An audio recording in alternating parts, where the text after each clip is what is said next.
Welcome to the Voices of the Goddess podcast. We believe that there is a goddess inside each and every one of us. When we use our voice to share that goddess, we support and uplift each other. Join us each week as we interview women to receive the message of their goddess within.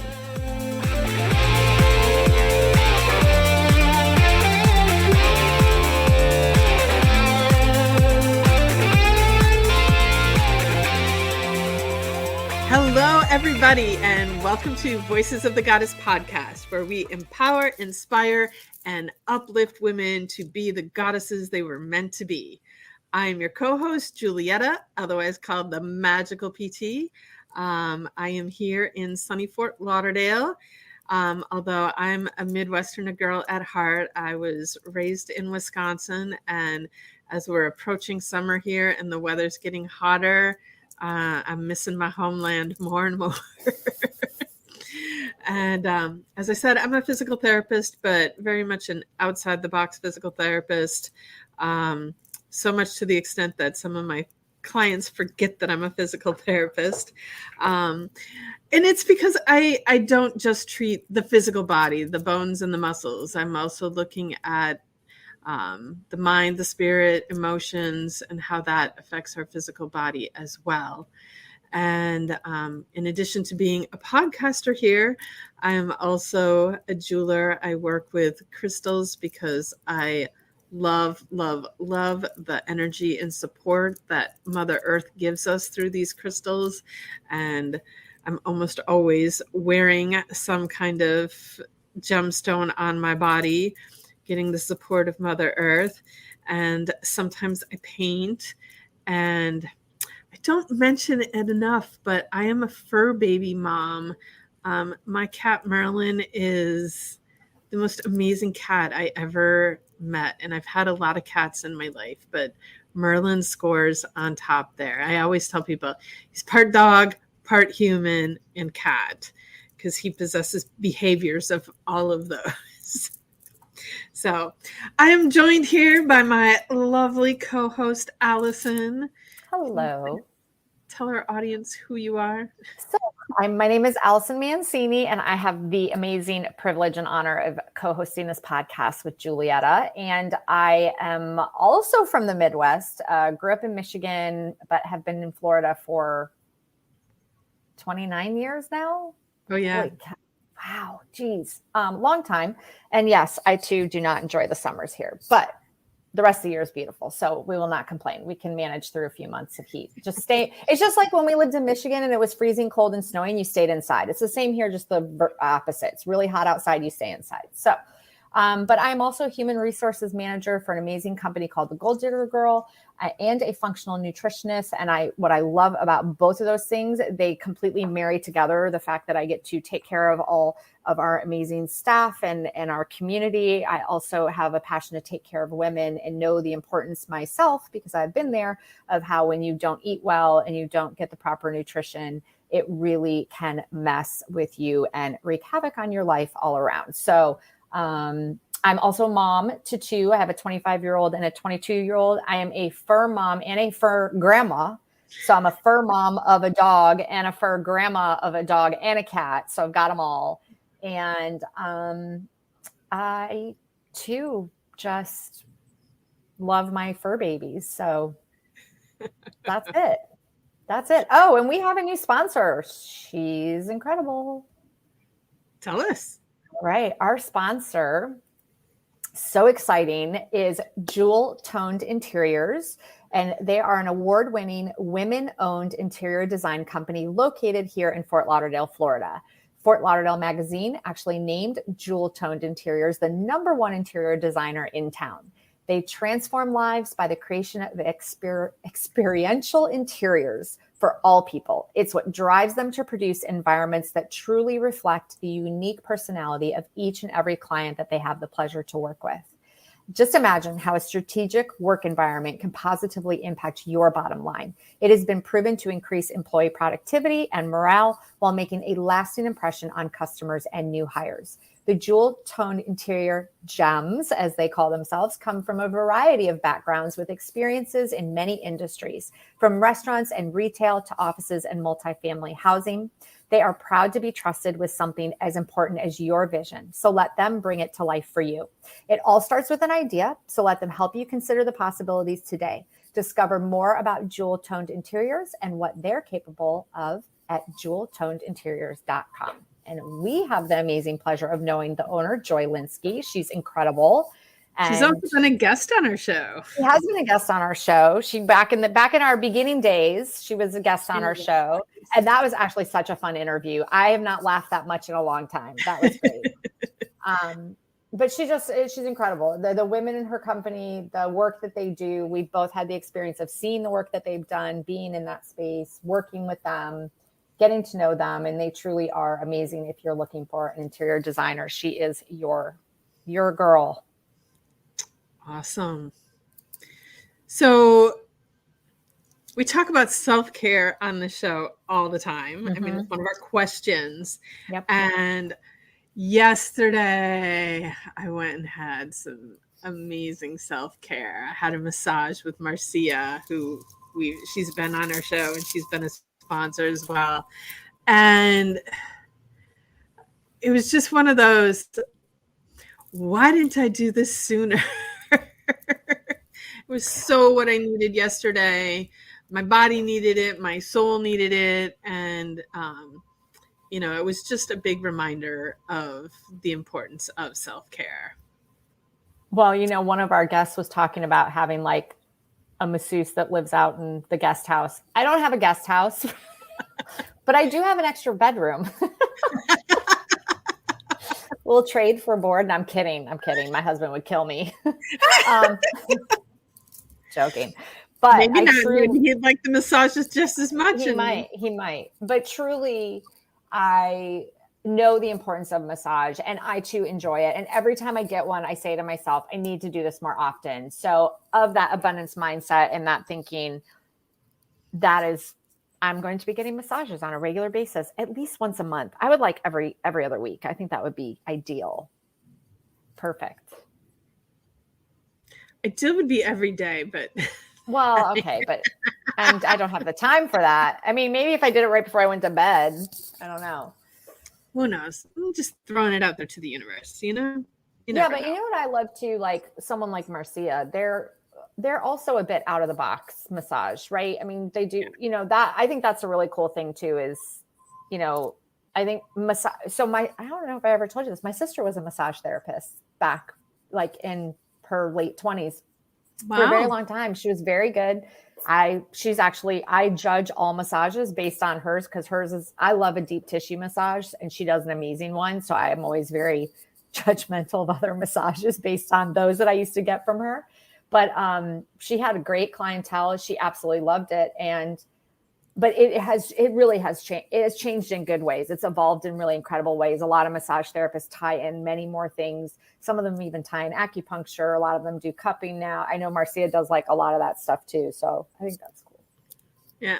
My thing is, I hate going to a massage where they're just following the routine. Oh yeah, no. Rubs here, 10 rubs here, 10 rubs on this side, 10 rubs on that. No. And that's, when I got on Marcia's table, she's like, what do you need? I said, you've got skilled hands. You know what you're doing. You do whatever your hands tell you that my body needs. And I am good with that. So it was perfect. There you go. Slept amazing last night. Woke up, even though I had to get up extra early this morning. I thought of you. Feeling rejuvenated. And so it was perfect timing to have that massage yesterday. Awesome. So with that being said, I think it's time to bring on our guest. I agree with you. Hello, April. How are you today? Hi, I'm really good. I'm really happy to be on this podcast. It's my first time ever being interviewed for anything like this, so I'm really honored to be here. Talk about whatever. We're excited. That's so cool. And with that, will you please introduce yourself to our audience? Tell them a little bit about who you are and what you do. Yeah, so I'm April. I'm a recent college dropout. I'm currently taking a life break kind of just to like figure myself out because I really like don't know what I want to do with my life yet exactly. But what I'm doing right now is I'm in Florida and I'm calling myself a muralist right now. I'm doing murals and I'm doing portraits. I'm an artist.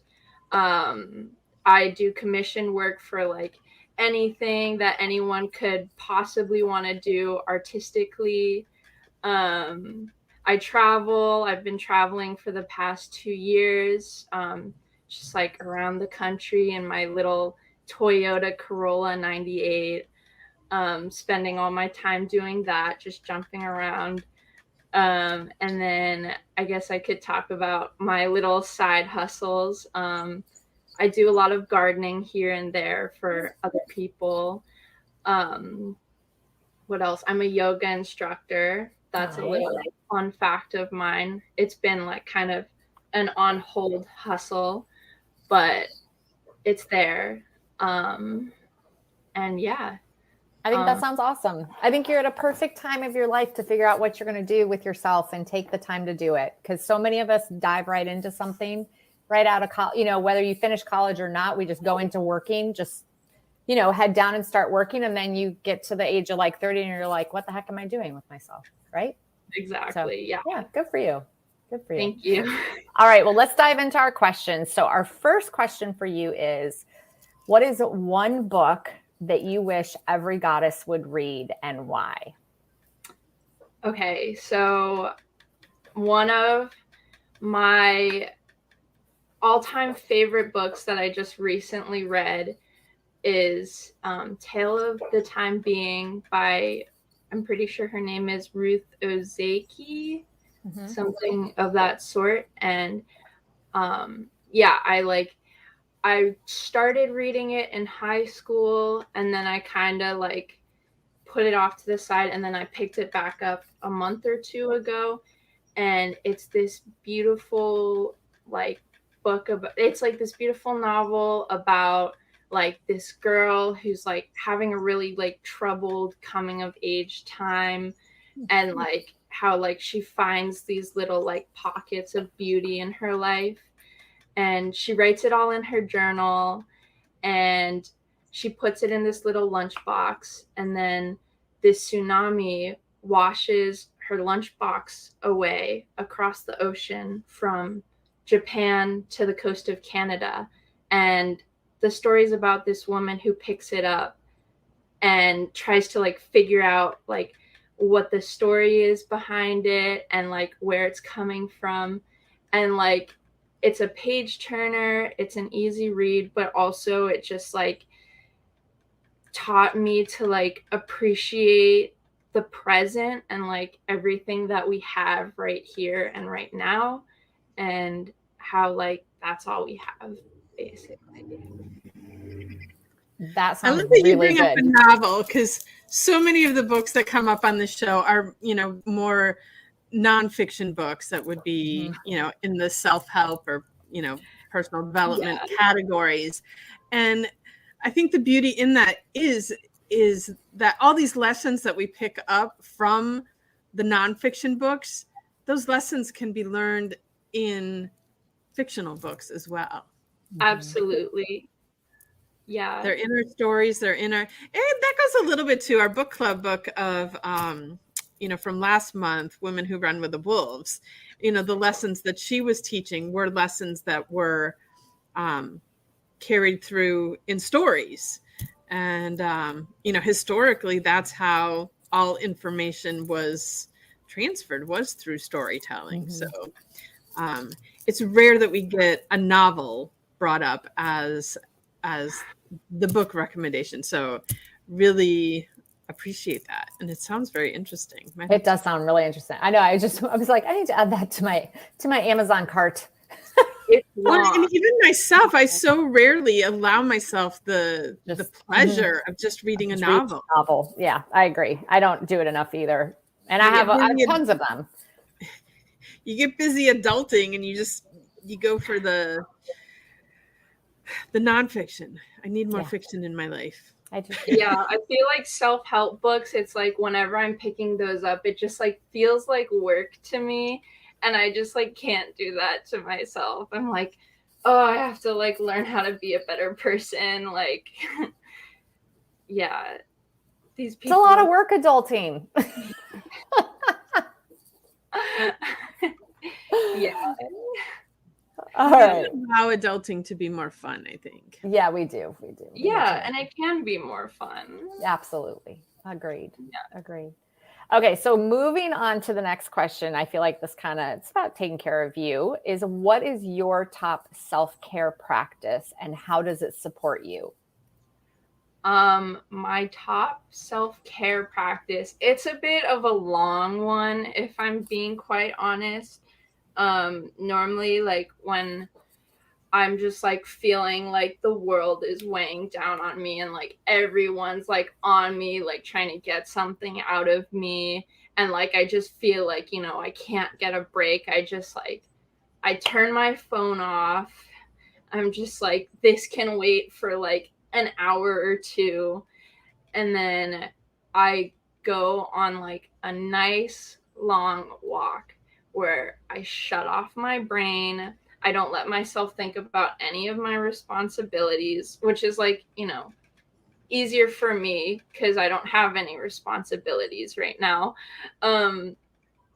But I do that, and then I come back from my hike. I like still keep my phone turned off. I cook myself like a really nice meal. And I just like put in all my favorite ingredients. I like cook it all up, and I just like kind of like stay present with that and like eat it just like by myself in silence, digest, and then go back to whatever I'm doing.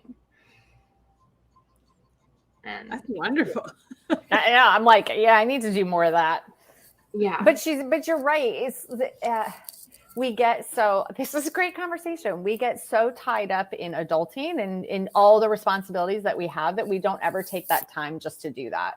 But I love that. I mean, I go out, mine are shorter versions of that. I go out and take just a short walk. I may walk the dog around the block, or I go sit out in my backyard and look at the trees and the wind blowing and that kind of thing. But yeah, to go take a nice long walk would be really nice. yeah. Yeah. And like taking a breath and just like going around the block to walk your dog, like that definitely counts. That's still like a reset where you're like breathing and absolutely. I love that. Definitely. Awesome. So in this, it almost sounds like this might kind of be your answer to question number 3 as well, but all of us have days that are difficult to show up, but we got to show up anyway and get things done and make it happen. So when that happens to you, what tool do you pull out of your back pocket to make that happen? So I'd say like my answer to this one is pretty different, although like you can do that same thing. Yeah, like definitely like taking a break, that works, and like putting your responsibilities like off to the side and kind of just like letting yourself do what you need to do. But also like on top of that, something that I wanted to like respond to that question is that when I can't show up, I just like kind of like let myself go through the emotions that I'm going through and just like not letting myself ignore those. Like, for example, like it's a bad example, but it's also like a real example. Like if I'm dealing with an ex, or like if I'm dealing with like someone who just like screwed me over, and like I just kind of like let myself be crazy for a bit instead of being like, oh no, like I'm not thinking about it, like I'm fine, like I'm just gonna like dive into my work. It's like, no, but like it's still in the back of your head. So I just like kind of let myself like do what I need to do, like maybe like if it's like stalking them, like, which is like yeah, not amazing, but it's like if I gotta do what I need to do, like text all my friends about it, like this crazy thing that happened, like, oh, like this person like sucks, like da da da, like the audacity they have, like I just like let myself get it all out of my system so that I can like start fresh before I go back into whatever I'm doing. I actually think that's a really, I mean, obviously not stalking people, but I think that that's a really great, no, seriously. Okay. So I have a girlfriend who, she's a single mom, but she, you know, she's in the dating world and she was dating a guy and it just really ended badly. And it just was really tough for everybody. And she allowed herself to just kind of have that crazy moment, right? Like, you know, those days of just immersing herself and letting her feel all the feelings she was having. Feel your feels. Yeah. And I really do think that sometimes in the long run is way more beneficial because like you said, if we just bury it down and we just go about our day and pretend like it didn't happen, it always crops back up later. So you might as well get it over with and just have that emotional breakdown or whatever you're going to call it and just be that crazy person for a few days. And I remember she was like texting me and I'm like, okay, just, you can be that crazy person. Just don't do anything you'll wish you didn't do, you know, in the long run. But yeah, I mean, I agree with you. I think that's, I appreciate and love that you brought that up. Yeah. I like when you acknowledge your feelings and allow yourself to feel them, they don't harm you. It's when we push them down and try and ignore them that they'll do physical damage to your body. I mean, it's something I deal with on a daily basis. And so you've developed a great skill at an early age. So I applaud you for that, April. I feel like I've just like experienced a lot of forms of people, a lot of just like different like forms of situations and like scenarios in my time, and I've just like picked up a lot from that. And I like choose to do things in a healthy manner, like in the ways that like I've learned work the best. And these are the things that I've learned. Just like let yourself be a little crazy for a bit so you don't like project anything onto other people. Just like work through your stuff. Like you don't want to like pass any trauma down to anyone, which like, just like get it dealt with as much as you can. Beautiful. All right. Question number 4, April, is, and yes, every experience that we have forms a part of who we are, but there's always those bigger experiences that kind of stand out and really form who we are. So what experience is that for you? Okay. You know, like there's so many that I could say shape me. Like if I just like went down the list, it would like, this podcast would take all day. But I would say probably the biggest one that I can pinpoint right now is, I'm sure a lot of people have said this, but the pandemic definitely shaped a lot, like the way I think now and like what I prioritize, because during the pandemic, I was still in school. I was working like probably 80-hour weeks. And it was just like the work was just like nonstop. And it was just like this cycle of like work, doing stuff I didn't like, eating, sleeping, waking up to work again, eat, sleep, work. And like I was just so exhausted of that pattern, and it was like the pattern that I had lived like my entire life on. But like I feel like COVID is just like what really exaggerated that schedule, because like there's like no distraction or anything like that. And I just like really thought hard to myself, like, what do I want to do? Like, is this really what I want to do? Is this how I want to spend the rest of my life? And I was like, know. And like all my friends were feeling the same way. We're all kind of like in this weird stage of our lives where like, you know, we're supposed to like live like we just turned 21, but like, you know, nothing was open, and like we were just like stuck at home with our parents, like doing school online. It was just like, yeah, really emasculating feeling. No, we were just, our previous guest said the same thing for her kid. He's 21. I have kids that are 22 and 25. My 25-year-old was graduating during pandemic. It was just, we were calling it like pandemic kids. It's just a really weird time to be having these major times of your life where you're supposed to be graduating college, or you're in like, it's like you guys lost this whole period of time. It's a weird thing. And I'm sure it had to be very difficult. It was difficult as an adult. I can't imagine as a kid. Oh my God. Yeah. I guess, yeah, I would call myself a pandemic kid then. And I guess like my whole generation is like full of pandemic kids. But yeah, continuing that thought, like I was finally over it. So I, you know, called my school. I was like, hey, not coming back next quarter. I'm taking off. And then I started doing this thing called Workaway. I don't know if any of you have heard of it. But it's like kind of this program where you get to like travel, and it's kind of like how you guys were talking about like hiring a massage person and then like giving them your like guest room or like your guest house, kind of like that, but like a little more of like a campy version. Like, you know, like you do work for someone and then they feed you and house you in return, and it's like a beautiful opportunity for people of all ages basically who are like in kind of like life rut of some sort, and like they can travel, they can like pick up new experiences, they can like meet new influential people.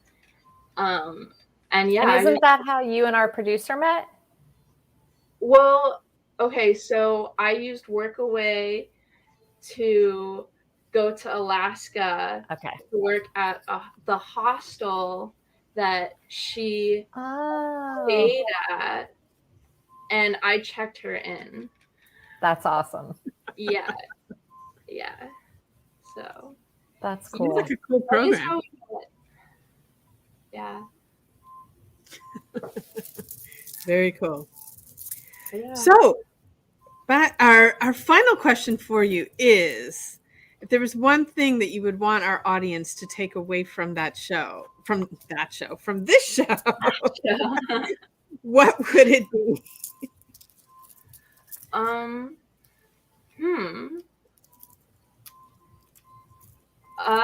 Believe in yourself? I don't know. Let me think about that. I don't know. Just like, yeah, believe in yourself. Like, know that like you can achieve whatever it is that you want to achieve. Yeah, and like if there's something that you want to do in your life, like go for it, do it, like take the steps that it takes to do it. If you're not happy with your life, figure out like what it is that you're unhappy with, pinpoint it, and like see what you can do to change it. Yeah, and like, you know, enjoy life, live life to its fullest, do everything you got to do. I think that's something, you know, you look at our parents' generation, Allyson and I, you know, life was about work and about going and doing whatever it takes to get it done. And I think our generation, we're going through that transition of, we started in the space of doing whatever it takes to make a living and have our physical needs met, to getting to the space of following our passion, doing what fills our soul, and that it is possible to make a living following your passion. And it doesn't have to be just going for the paycheck and selling your soul for a paycheck so that you can feed and clothe yourself. So, you have anything to say, Allyson? I mean, listen, from a 21-year-old, I think to say what she just said is huge, and I think a lot of young people need to hear that. So, yeah. So. Yeah, I mean, it takes a lot, just because it's like, we like live our whole lives being taught like this one way, and like just like this one like mode that we have to live under, and it takes a lot to like go against that. Yeah, I feel, yeah, and like I doubt myself all the time. I'm like, what the hell am I doing? Like, why am I out here? Like, everyone else that I know is like doing this thing, but I'm doing this other thing. But it's worth it. Yeah, you gotta be you. I think that's something that you can learn at an early age is really important too. Yeah, absolutely. It's been awesome. Yeah. Well, thank you so much for joining us, April, today. It's been wonderful having you, and also wonderful, having more of that younger perspective, because a lot of our guests are old like us, and hey now. It's good to have different perspectives. And so we really appreciate you coming on and spending some time with us today. Of course. I also want to thank Jewel Toned Interiors for being our sponsor this month and helping make sure these episodes happen. And also want to thank our audience, because you're the reason that we're here. If you've liked what you've heard today, please subscribe, follow, like, and share. If you want to get a hold of April, Allyson, or myself, check out the show notes. All our social media and contact information is in the notes, and we would love to hear from you. And with that, I want to wish everyone a magical day.